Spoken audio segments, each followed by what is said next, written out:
Hey everyone, J-Rod Plays here. The creek is finally ours. As you can see, they've amended the major order though, not just in level on creek and drop near.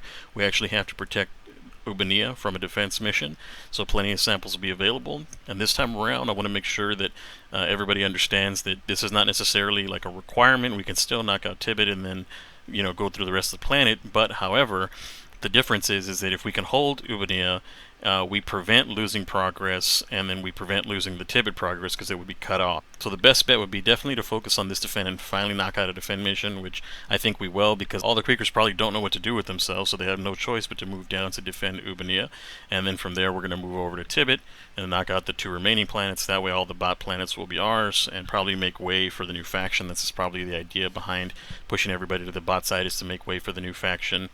Obviously the bugs are getting ground back, but these are so easy to take for the most part, these planets. It's definitely worth it as a whole if everybody were to kind of band together, knock out Ubania, knock out Tibet, and then leave just these two planets here, Maya and Durgan.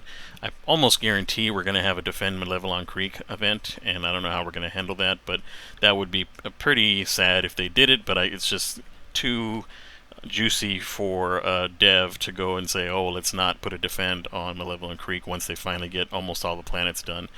So I'm pretty sure we're not fully done with Malevolent Creek. We'll probably see that again here sometime soon. But in the short term, we have an easy 40 medals for just defending Ubania, and then moving on to the other planets so we can fully wipe out the bots. And I hope that's what the community does, is just kind of pick a planet, focus on that planet. If you don't already know, you can go to helldivers.io. It's a website that tracks the movements of all of the enemies, and it tells you how long to liberation, which planet you should focus on, so on and so forth. So that's a really cool resource, helldivers.io, and I would check that planet out as well. Superstore wise, we have some pretty cool stuff on the Superstore too, just as part of the update. We've got Legionnaire armor. This is going to be light armor with servo assisted if you don't already have that as part of the second war bond that's available, the Steeled Veterans war bond, so that's something that you can pick up as well if you're doing the farm. And then we've got just like a medium armor. It's an okay armor. It is the additional grenade armor if you don't already have that one yet. This is a nice one to grab for the additional grenades, kind of a balanced one. And then two helmets. I personally like the Drone Master helmet. It looks pretty cool. I like the setup of it. I'm probably going to use that with some of my lighter armor builds. But that pretty much does it for our update. So congratulations on taking the creek on to the next planets. Hopefully we work together this time around and spread democracy in one giant wave, and I'll see you guys in the next video.